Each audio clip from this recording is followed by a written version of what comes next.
Saludos amigos, saludos, gracias por estar de nuevo con nosotros en su programa A Rajatabla, Peña de la Democracia en la República Dominicana. Son ustedes muy amables en estar con nosotros en este momento cuando llegamos a sus hogares a través de Teleradio América para todo el mundo, con todas sus disponibilidades tecnológicas. También a través del novedoso emprendimiento mediático Cananga TV, que nos retransmite los días sábados.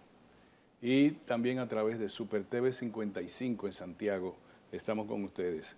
Rafael Polanco, apreciado colega, está conmigo en el día de hoy, y un servidor de ustedes, Orión Mejía. Este programa es dirigido a gente inteligente, a gente patriota, a gente solidaria, a gente que le duela a la República Dominicana. De manera que si usted en este momento nos da el privilegio de su audiencia, quiere decir que usted está enmarcado en esas virtudes ciudadanas.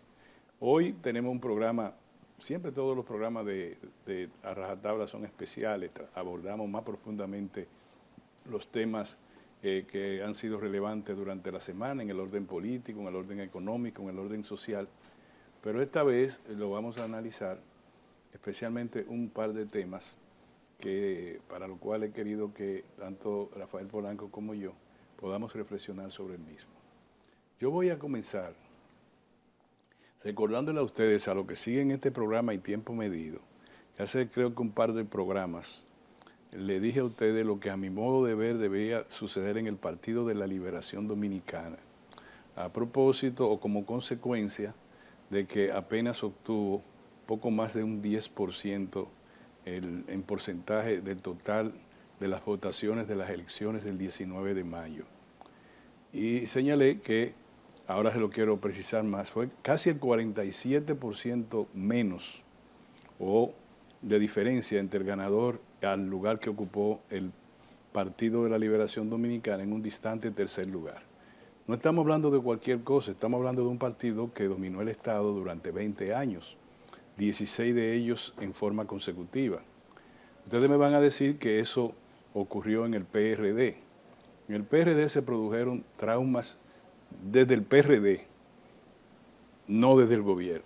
O sea, el Partido Revolucionario Dominicano se dividió, cuantas veces ustedes saben, pero fue en el Partido Revolucionario Dominicano donde se germinó esa situación de desgracia política y no en el gobierno. Cuando ha estado en el gobierno las cosas han caminado bien, supuestamente. Es el caso de Salvador Jorge Blanco, para no decir desde el mismo momento en que el PRD asumió el poder con don Antonio Guzmán, donde inmediatamente el germen de la división se acentuó. Llegó el presidente Jorge Blanco con su contraparte, don Jacobo Magruta, y por ahí María se va, para no hablar de ese tema. Hoy el PRD está disminuido en términos casi absolutos, creo que sacó menos de un 1% en las elecciones pasadas. Un partido que tiene casi 70 años de fundado, desde 1939. Y llegar a ser en 3 oportunidades, 4 oportunidades, estuvo 20 años también en el poder, indistintamente en años alternos, en periodos alternos, pero 20 años. Terminar con menos 0 o 0 punto y algo en sus votaciones, eso es una tragedia para la democracia, indudablemente que sí, que partidos tradicionales, partidos con ideologías ya muy sustentada, con liderazgos históricos, terminen en 0 menos de un 1% en unas elecciones democráticas, señaladas como concurridas, señaladas como una ausencia, una falta de votación también importante, pero elecciones al fin sanas, desde el punto de vista global, en términos general, 0%. Eso es traumático para la propia democracia. Bueno, el PLD ingresa por esa pendiente. Y la recomendación que hice fue acogida por la dirección política, por el comité político del PLD, casi en su totalidad. ¿Qué dije yo? Y perdónenme que me ufane de eso, porque lo dije antes de que se reuniera el comité político. Le dije, conociendo al PLD, lo correcto era, primero, yo pedí que fuera el comité político en pleno, no que renunciara, porque usted no puede crear un vacío en la dirección de un partido, sino que pusiera su cargo a disposición del Comité Central para su próxima sesión. Todos los miembros del Comité Político ponen su cargo a disposición del Comité Central. ¿Por qué del Comité Central? Porque es el órgano máximo del partido hasta que se convoca al Congreso Nacional de Dirigentes, que es el máximo organismo del PLD. En lo que eso llega, el Comité Central es la máxima autoridad del PLD. Bueno, ponga a disposición del Comité Central todos los cargos de los 45 miembros del Comité Político y a partir de ahí, entonces, convocado el Comité Central para que a su vez convoque al Congreso Extraordinario, porque no es un Congreso ordinario, para que determine todo lo demás. Lo otro que propuse es que en ninguno de los 9, 10 congresos que ha celebrado el Partido de la Liberación Dominicana, no en ninguno, en los últimos 2 no se conoce ningún documento de crítica y autocrítica. Es decir, un documento que diga, que reflexione sobre por qué pasó esto. Mire, nosotros actuamos mal en aquello, eso es responsabilidad, negligencia del comité político, negligencia de los comités intermedios, pasó tal cosa. No, nada. Solo la historia conoce discurso del líder y el presidente del partido, Danilo Medina, donde censura el comportamiento de la dirigencia media y no del propio comité político. Dicen los compañeros que se creyeron que eran dueños de todo, que no trabajaban si no le daban dinero, que se quedaron con todos los empleos, ni siquiera a un vecino le permitieron tener un empleo. Ese discurso está ahí, del presidente Medina, lo dijo varias veces. Y la otra era la actitud anticrítica, fue cuando señaló en momentos difíciles, si tenemos un 25% ganamos, si tenemos un 29% ganamos. Esos planteamientos son dispersos y no del Congreso del partido. Por tanto, ahora que se llegó a este nivel, lo que ha sucedido es que el presidente Danilo Medina y el secretario general del partido, Charlie Mariotti, han dicho que no se van a postular nuevamente a esos cargos en el próximo Congreso del partido. Eso es como poner el cargo a disposición del Congreso. Debió ser de los 45 miembros del comité político. No quiere eso decir, y con esto paso a Rafael Polanco, no quiere eso decir que Danilo Medina sea el único o el culpable, no solamente el único, sino si fue culpable o no, o responsable, porque no es una culpabilidad, es una responsabilidad, en la dirección de si su dirección en la campaña electoral no fue adecuada. No quiere decir tampoco que sea del secretario general. Eso lo determina el proceso autocrítico que tenga un partido. Lógico sí es también que quien se hace el harakiri primero es el general de las tropas. Y Danilo Medina ha hecho bien. Es un harakiri político, que quiere decir, yo mismo resuelvo con esto diciéndole, mire, yo me aparto porque yo soy el máximo líder y mira lo que ha pasado, yo no me puedo quedar. Decir, fue fulano, fue Perencejo. Y el secretario general tiene que hacerse el segundo harakiri. Pero han dicho que el PLD es un partido de organismos, no de personas. Por tanto, los organismos son los responsables. El comité político no tiene ninguna calidad ni autoridad para quedarse ahí. Los 45 miembros, no importa si son mansos o son cimarrones. Todos tienen que ponerse al foco del Congreso del partido. Mira, no es que renuncien del partido, es que dejen las posiciones que ostentan en manos de los organismos, porque el PLD es un partido que se creó con esa mística, de que ha sido siempre un partido de organismos. Por ejemplo, yo pienso, tú hablas del caso de un otrora partido con un hacho prendido que irradiaba toda la República, y ese hacho se ha apagado, que es el caso del PRD. Pero es un proceso que viene con el PRD de 1973, cuando su principal dirigente, que era entonces el profesor Juan Bosch, abandona ese partido, se va y meses después crea el Partido de la Liberación Dominicana. Ese partido creado por el profesor Juan Bosch llegó a ser gobierno por 20 años, con 2 de sus principales cuadros políticos. Innegablemente que quizá el principal cuadro político que tuvo siempre el PLD en términos orgánico fue Danilo Medina, que siempre se le consideró un gran estratega. En el caso del doctor Leonel Fernández, siempre fue, alguna gente dice que la niña linda del profesor Juan Bosch, que llegó a definirlo como un diamante en bruto, que solamente había que pulirlo. Innegablemente el profesor hizo un buen trabajo puliendo ese diamante, porque llegó a ser presidente en 3 ocasiones y ahora aspiró por una 4ª ocasión. Pero yo te diría que no solamente el PRD prácticamente ha desaparecido del escenario político y su hacho se ha apagado. Lo mismo pasa con el Partido Reformista Social Cristiano. 22 años gobernó este país, 12 y luego 10, con el mismo candidato, el mismo presidente, el caso del doctor Joaquín Balaguer. Al Partido Reformista le han matado el gallo. Ya ese gallo, le matan el gallo en la funda, ya ese gallo no da para nada. Entonces, ¿qué está pasando? Yo decía en uno de los programas anteriores que me preocupa ver justamente el deterioro que se está produciendo en el escenario político nacional del sistema de partidos. Sí, aun cuando hoy tenemos una ley de partidos para tratar justamente de manejar la importancia que tienen los partidos para la democracia de cualquier país, en el caso nuestro de la República Dominicana. Este país no puede darse el lujo de seguir con 24 partidos políticos y 8 movimientos que se adhieren a los partidos como la garata con puño.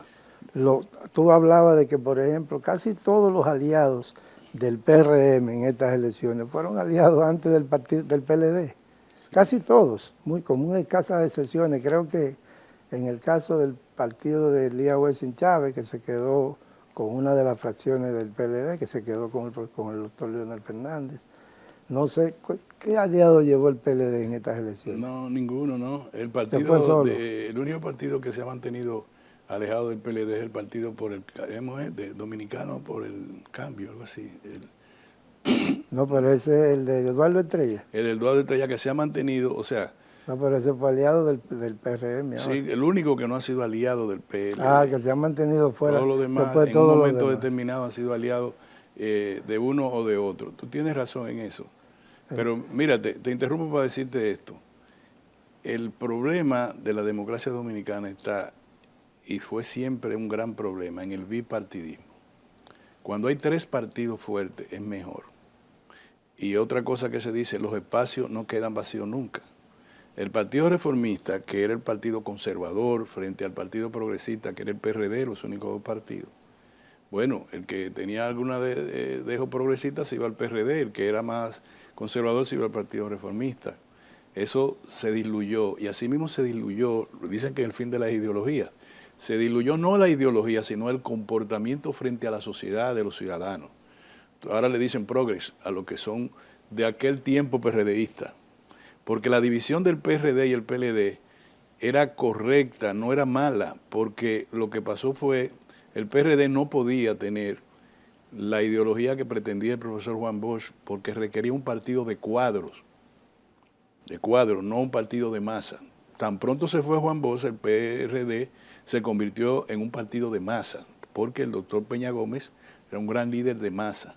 El PLD se convirtió en un partido de cuadros políticos. Juan Bosch decía, son oficiales para dirigir al pueblo, oficiales de la revolución para dirigir al pueblo. Eso cambió mucho. No, entonces acuérdate que el PLD nació con un comité político de 7 miembros. No, en principio eran 5. 5 miembros, luego Juan Bosch decía que el comité político tenía que sesionar, si era necesario, en un carro de concho. Sí, en un carro de concho caminaban 5, podía sesionar en esa situación. Y creo que 15 miembros del comité central, ¿verdad? Sí, de entre 15 a 21, sí. ¿Cuántos miembros tiene el comité central hoy en día? No, lo que pasa, sí, tú tienes razón, lo que pasa es que en los congresos del PLD se volvió entonces, porque las circunstancias cambian, se volvió un partido de masa. Entonces, de ser un partido de cuadros, se volvió un partido de circunscripciones electorales, que era el Partido Reformista, que le había ido muy bien. El Partido Reformista se forma en la línea programática, en la línea organizativa, conforme a una circunscripción. Usted es dueño de esta circunscripción, gane esa circunscripción. Entonces el PLD hizo eso y llegó a tener fuerza, ganaba y manejaban circunscripciones. Eso quiere decir barriada, municipio, y los organismos ya no eran organismos para la próxima revolución leninista. Los comités intermedios eran los responsables de cada Sí, ellos lo convirtieron en un partido tradicional, en uno de los... Pero eso lo hizo un congreso, está bien, si un partido quiere caminar más a la derecha, ¿qué vamos a hacer? Pero lo haga un congreso, no que lo haga un líder. Un líder, que es lo que ha estado pasando en principio bajo la región. Ahora, ¿a quién le conviene que el partido... Nos vamos a ir a un cambio. Yo dejo esta pregunta porque debemos dedicarle tiempo a esto. ¿A quién le conviene? ¿Hace daño o hace bien que el Partido de la Liberación Dominicana desaparezca del espectro de influencia electoral y política? Vámonos a un cambio, señores, y vamos a retornar casi de inmediato. Estamos en A Rajatabla.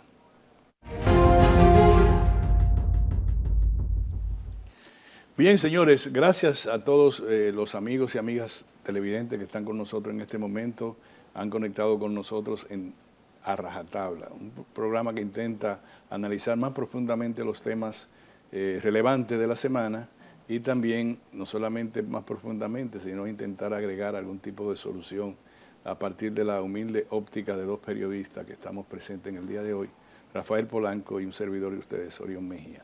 Le decía a Polanco que si le hace bien o le hace mal que el Partido de la Liberación Dominicana, fundado por Juan Bosch hace más de 50 años, tome el mismo derrotero que el PRD, que el PRD no se ha podido recuperar, dicen que es una franquicia de un solo dueño y demás cosas por el estilo, pero al fin y al cabo el PRD tiene una historia en este país y uno no sabe ahora cuál es el partido conservador ni cuál es el partido, digamos, progres, porque no estamos hablando de comunismo, estamos hablando de una visión más progresista sobre la sociedad y otra más conservadora. Argentina está en la peor crisis que ha conocido, pero tiene un movimiento conservador que es el extremo que gobierna del conservadurismo y tiene un movimiento democrático no le vamos a llamar así, progresista, que el extremo también una vez lo tuvo y luego tuvo la parte moderada de ese sector. Bueno, pues ahí se nota cómo se está. Pero aquí en la República Dominicana, todos los partidos tienden a ser conservadores ahora. Ha habido totalmente un giro hacia todos se han agrupado en torno al centro.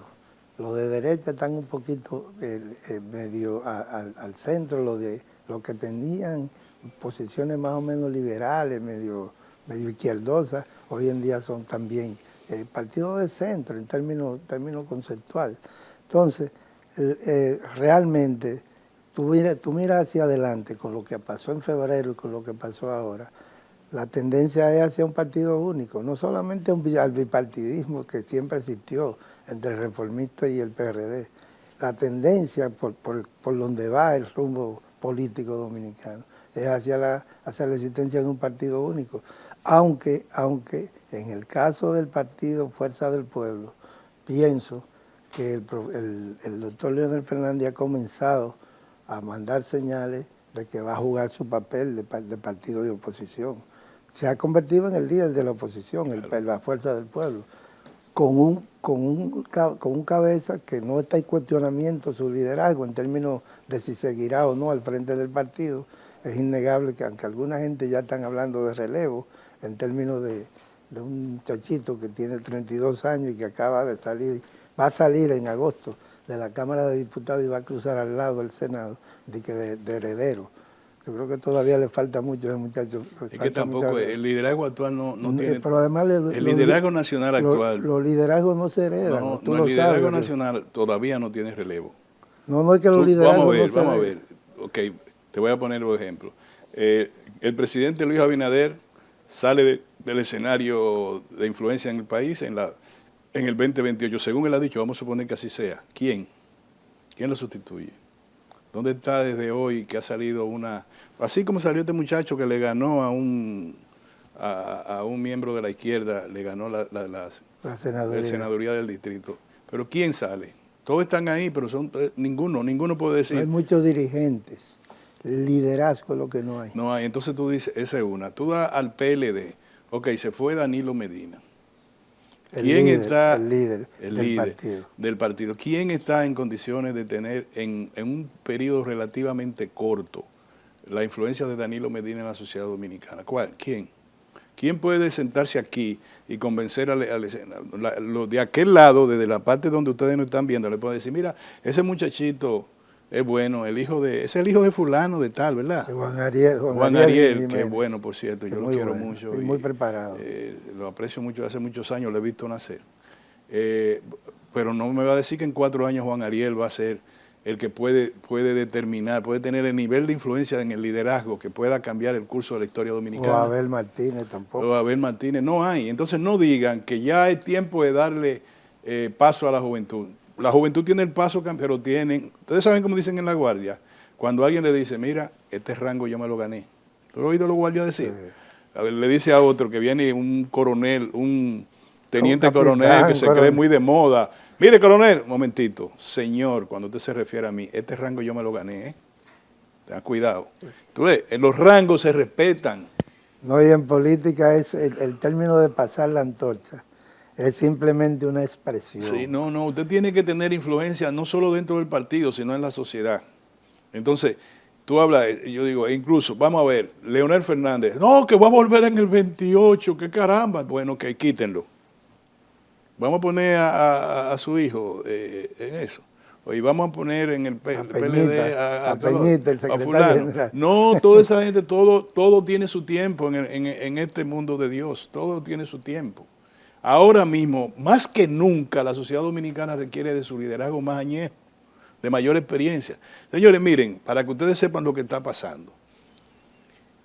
Al presidente Fernández se le quiso degradar en términos de reputacional, hasta disminuirlo. No se pudo mucho, tiene un 29% porque cuentan lo de los aliados. Le dicen, no, él lo que consiguió fue un 26%, está bien. Pero los aliados del presidente le dieron 10%. Lo del PRM. 10%, que si no, hubiese sacado 59 menos 10, 49. No, hubiésemos ido a segunda vuelta. Entonces esos aliados tienen algún peso específico. Valió. ¿Verdad? Lo que es igual no es ventaja, claro. Para uno y otro. Y el PLD que se cayó. Usted pregunta, ahora mismo Medina degradado, el presidente Medina a su mínimo nivel. Ok. Bórrenlo. Ustedes saben quién, los espacios no se quedan solos, ¿verdad? Quedamos en eso. Los espacios políticos no se quedan solos. Ustedes saben quién va a discutir la reforma a nivel de influencia. Van a poner, bueno, Danilo Medina renunció, ya no está en su casa. Leonel no tiene tanta fuerza, bueno. Miguel Vargas Maldonado, el pobre, no va a hacer nada. Ya, el espectro político se quedó, va a estar el gobierno. ¿Y quiénes van a estar en esa mesa? Los empresarios, los grandes empresarios. Luego tendrán a los sindicalistas pensionados,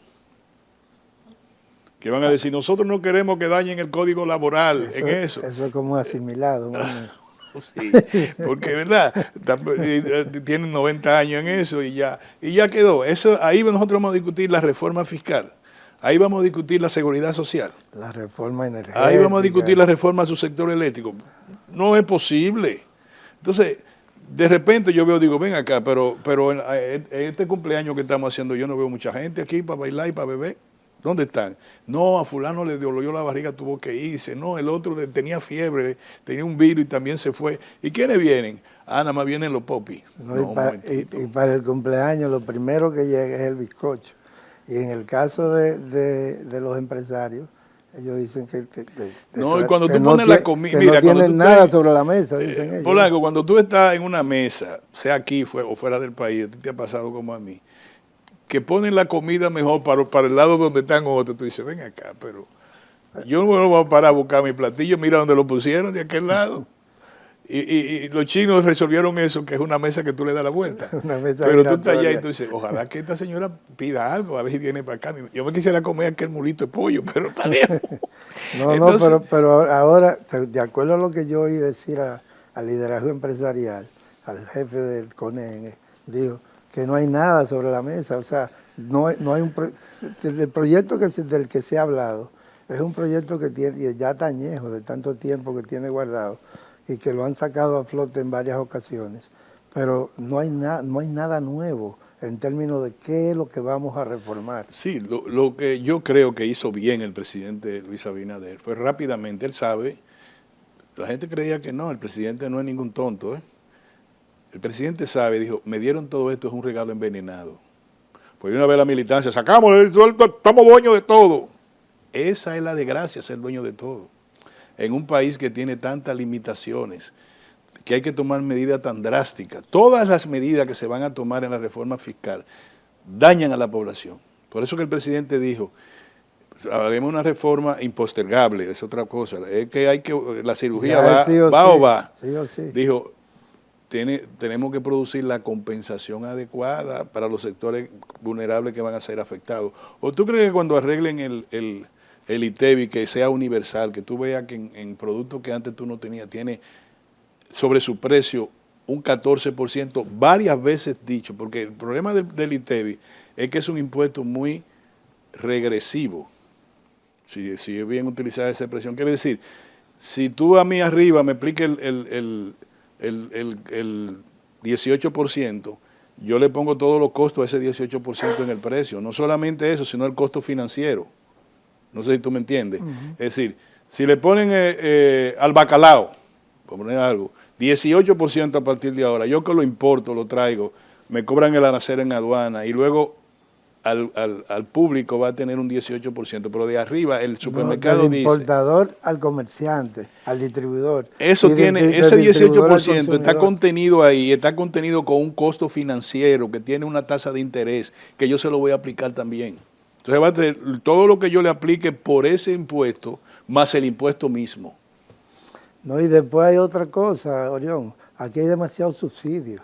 Sí, ¿Tú crees que va el gobierno a afectar a los sectores subsidiados? Por ejemplo, aquí hay la mayoría de los gremios que se llaman sindicatos, pero que son empresas realmente, en el plano del transporte, por ejemplo. Casi todos reciben subvenciones de combustible. Sí, de eso te voy a decir ahora. Para terminar con el PLD, yo creo que tanto tú y yo hemos unificado criterios alrededor de que, primero, no hay que sacrificar solo a Danilo Medina,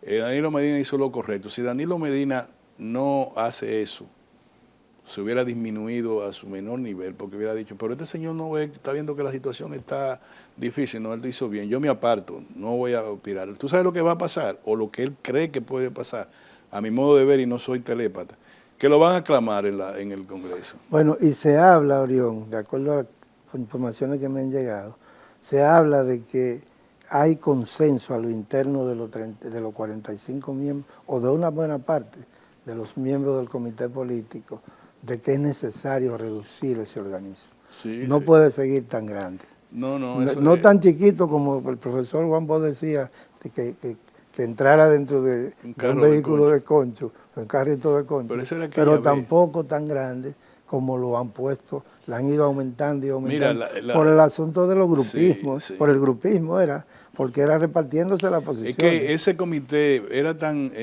macrocéfalo, que llegó un momento que se hizo un comité más pequeño, que era el que dirigía el partido, que era la OTAN.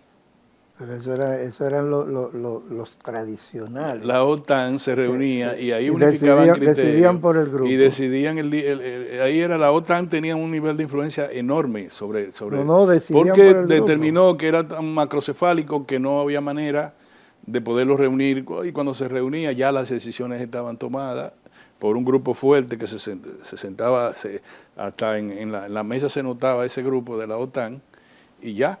Y eso no es correcto en un partido político. Pero además, un expresidente de la República 2 veces hace bien en retirarse, pero no crea que no se equivoquen. No. Cuando esté la plenaria del aclamar, Congreso Extraordinario del PLD, lo van a aclamar y no lo van a dejar. Solo si la salud del presidente Medina le puede exigir un retiro, quedarse como presidente ad vitam, como fue como el profesor Juan Bosch. Porque hay uno ya. Sí, como un presidente de eso, le pondrán el nombre, pero yo creo que no, que Danilo Medina todavía tiene mucho que dar y probablemente sea así.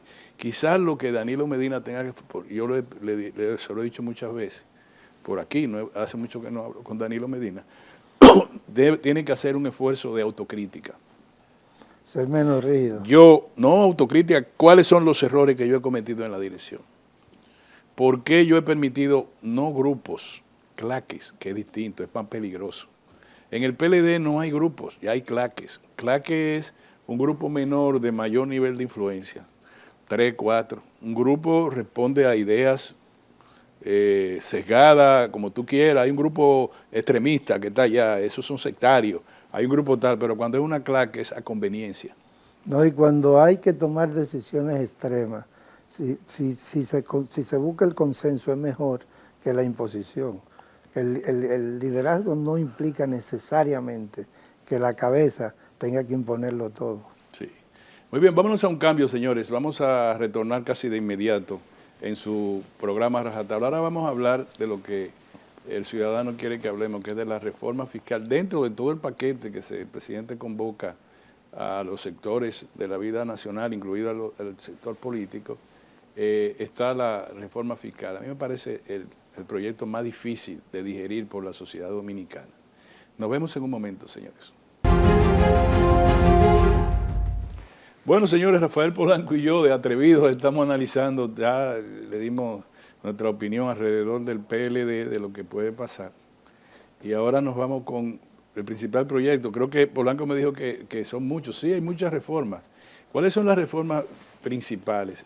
Primero, no van a ser todas que se van a poder aplicar. ¿Cuáles son las que agreden la economía dominicana en este momento, los sectores que hay que resolver? Hay una reforma fiscal que quiere decir incrementar los ingresos del gobierno a través de la fiscalidad y del arancel. Fiscalidad y arancel. Arancel es aduana, fiscalidad es todos los impuestos directos o indirectos que se aplican para incrementar ¿por qué? Para incrementar el ingreso público. ¿Por qué? Bueno, porque hay un déficit. ¿Qué es un déficit fiscal? Un déficit fiscal es la relación negativa entre lo que le ingresa al Estado y lo que egresa del Estado, lo que el gasto público. Entonces el gasto público se divide en dos. El gasto corriente, pago de empleados, qué sé yo cuánto, pago de la diplomacia y todas esas cosas. Y el gasto de capital, la construcción de carreteras, la construcción de qué sé yo, todo eso. Entonces, eso no da y crea un déficit. ¿Cuál es el déficit que tiene la República Dominicana, o la economía dominicana en este momento? Está por 2.7 nominal, pero puede ser por sobre el 3, 3.2 en términos real. Bueno, se habla de que el porcentaje ideal en el manejo de la economía es que el déficit esté por el orden del 2 y algo, y en la República Dominicana estamos por encima del 3%, 3 y tanto por ciento, el déficit fiscal con relación al manejo económico. Entonces, la realidad es que no es solamente la parte que tiene que ver con lo fiscal, la reforma fiscal, está la reforma laboral, está la reforma educativa, está la reforma energética. O sea, el gobierno tiene muchas cosas que reformar, pero aparte de eso, lo esencial es que para que una economía funcione es necesario la inyección de capitales extranjeros. Y para lograr capitales extranjeros lo primero que tiene que haber es confianza en la economía. Si no hay confianza no llega la inversión extranjera. Sí, el asunto es que, mira, hay otra cosa que se va a discutir en esa reforma fiscal. Son lo que se le llama gasto tributario o exenciones y exoneraciones que el gobierno deja de cobrar por aplicarla. Están hablando de unos 340.000 millones de pesos en exenciones. Hay una parte que es el ITEVI, que son como 180.000 millones, que el gobierno, al exonerar una cantidad de productos del ITEVI, deja de cobrar. Eso es un gasto tributario, no está grabado el arroz, la habichuela, la grasa comestible. Los productos básicos. Y en el plano del impuesto sobre la renta, el sector agropecuario no paga impuestos. Ningún parcelero paga el impuesto sobre el valor percibido, ni nada, ni paga ITEVI, ni paga nada. La mayoría del sector agropecuario.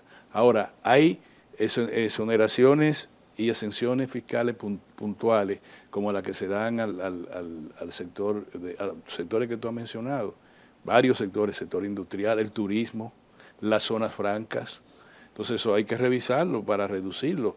Pero además se pide, ¿cómo es que estamos dando exenciones y no evaluamos los beneficios que tiene el país con eso? El turismo tiene 50 años con todas las exenciones. Aquí hay empresas que declaran millones, no solo de pesos, sino de dólares en beneficio, que tienen exenciones todavía, que son exenciones que se establecen al principio. Cuando se va a instalar una empresa, se le dan muchas facilidades, se le dan una serie de exenciones para que despegue, sí, pero eso hay que revisarlo. No, y además ponerle un final, un punto. Usted va a estar, lo vamos a empujar hasta que encienda y arranque, y a partir de ahí usted tiene que pagar impuestos. Pero por ejemplo, la ley que tiene que ver con la instalación de empresas en la zona fronteriza, es una ley viejísima y hay una serie de empresas que se instalaron, y muchas de ellas incluso, su labor debía ser en el área de la frontera, y ya han invadido el mercado nacional. Lo que hacen es que ponen sus oficinas corporativas en la frontera, y la industria está cerca en cualquier parte de aquí. Donde y entonces dicen, no, nuestra matriz está en Dajabón, pero en Dajabón hay 2 secretarias, 4 ejecutivos, y pasado, y entonces compiten en el mercado local con otras que están pagando impuestos de sus mismas raíces. Claro. Entonces eso es un punto que vamos a ver. Si los partidos políticos, y ahí yo estoy de acuerdo con el presidente Abinader, perfectamente de acuerdo, hay que invitar a los partidos políticos. Y los partidos políticos, a mí me parece, claro, tú no puedes venir un viernes en la mañana a decirme que el viernes en la noche tú tienes una fiesta en tu casa que quiere que tú vayas. No, un momentito, tú debiste invitarme antes. Y eso sí, uno le dice que fue muy rápido. Vamos a vernos ahora, espérate, pero acabamos de... No, así no. Eso está bien, pero que tienen que ir, que el deber del presidente Leonel Fernández, el deber del presidente Medina, en la medida que sea, hasta que llegue el Congreso, que es el 30 de junio, es el presidente del partido. A Medina que hay que invitar, porque ya el candidato pasó. Si invitan al candidato, era una cortesía del presidente decir, quienes fueron mis colegas de combate. Pues no le hable de reforma fiscal, eso no va con él, porque él no tiene las calidades para eso. Y tampoco el presidente Fernández tendría que decir, pero es que yo no me he reunido con mis organismos. ¿Pasó? Aparte de, sí, ya el partido claro, aparte de la gripecita que dice él que le dio, el comité, la dirección política del partido le dijo, pero primero vamos a ver... Vamos a discutir lo interno. Lo que pasó hoy, momentito, no se dé tan rápido, entonces bueno, sí. Pero que tiene que ir, sea hoy o sea mañana, sí, porque si no otros ocupan su lugar. Entonces viene el Partido Nacional de Veteranos y Civiles, está en el Consejo Económico y Social discutiendo la reforma fiscal. No, pero así no, un momentito. Calidades, cuando uno va a un tribunal, el juez le pide calidades a los intervinientes. Yo soy el doctor fulano de tal, abogado de la defensa. Mis generales y mi carnet están depositados por Secretaría de Magistrado. Usted sí. Yo soy hasta el acusado tiene que tener calidades para estar ahí. Entonces, si tú vas el Consejo Económico y Social está discutiendo la reforma al sector eléctrico. Y resulta que ahí están gente que no tienen calidades para ello y los dueños del sector. ¿Qué tú crees que va a pasar? Pero mira, también, Orión, otra cosa. Es una cosa que es un poco delicada, porque ya no estamos en campaña, ya el presidente habló de que no se va a reelegir. Hay cosas que él debería propiciarlas desde el Palacio Nacional, mirar hacia el Congreso y pensar, ¿podemos seguir con el barrilito? Que es el dinero que se le entrega mensualmente a los senadores, un peso por cada votante en su jurisdicción. ¿Cuántos millones se van por ahí? El caso de los diputados, aquí los diputados le dan recursos hasta para que las habichuelas con dulce en Semana Santa, para la madre, para la Navidad. Esas son cosas ese populismo hay que dejarlo. Este país no puede seguir por el camino que va. Mira cuál es el problema de Polanco tan difícil. Todo lo que está, es como en tu casa y como en la mía. Si tú mantienes todo de que tranquilo, primero tú vas donde el garrotero de la esquina y le dices, préstame 10,000 pesos. Y tú haces así, le dices a todos tus muchachos, a los nietos, toma tú, para que te estés tranquilo, toma tú para la escuela, toma tú. Y todos estamos contentos y felices. ¿De dónde tú sacaste ese capital? ¿De quién es la deuda? Entonces, vuelve tú, se le acabaron los cuartos, vuelve tú donde el garrotero y le dice, dame más que yo necesito. Al sexto mes, él te va a decir, tiene que pagarme, sí, yo te voy a pagar los intereses. De lo que yo cobre, del bono que me den a mí anual, yo te voy a pagar los intereses. El bono es el presupuesto del año, por ejemplo.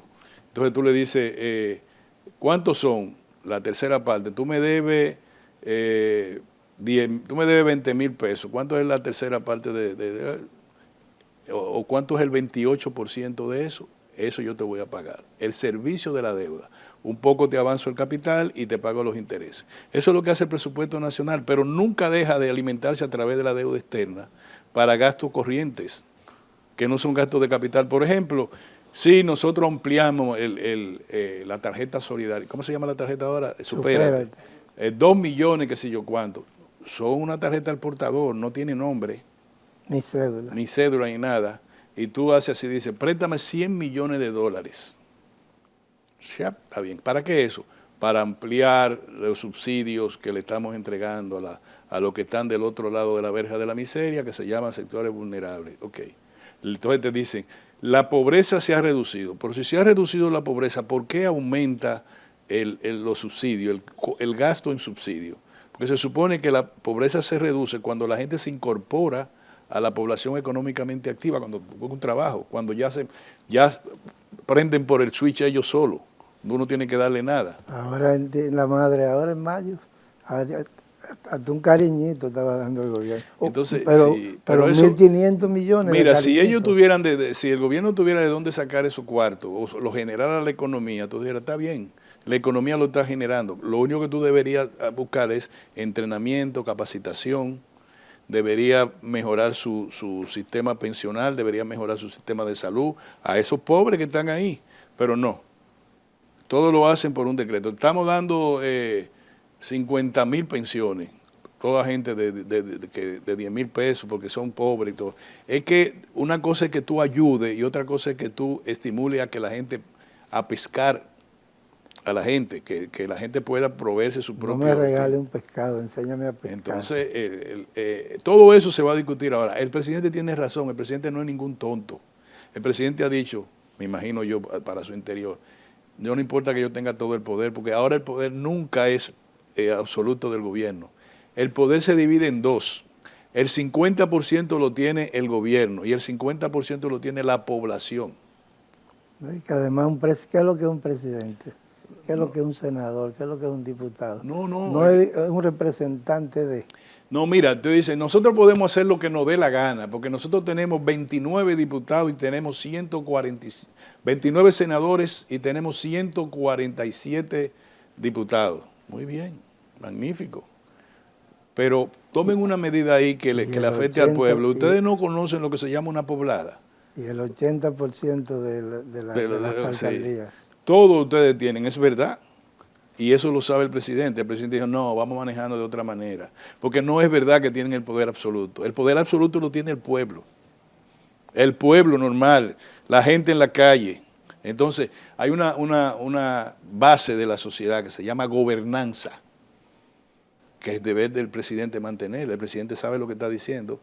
Yo pienso que como nunca el presidente ha madurado como jefe de Estado y por donde él va es correcto. Ahora, que no sea una pantalla. El presidente tiene que, en esos foros, que el gobierno defienda a lo que se le llama la población vulnerable. Porque si no vienen esos tiburones, alianza público-privada, tiene que darnos garantía de inversión, quite todo la conquista que tienen los trabajadores en el Código Laboral. El sistema pensional debe seguir igual, y etcétera, etcétera. No, es delicada la situación, hay que buscar consenso, hay que buscar la manera de que haya un entendimiento entre las partes, de manera que lo que se haga para beneficio de todos, no de una parte. Muy bien, ya nos vamos, camarada, porque tú como tiempo quedó. Vuela. Tiempo vuela.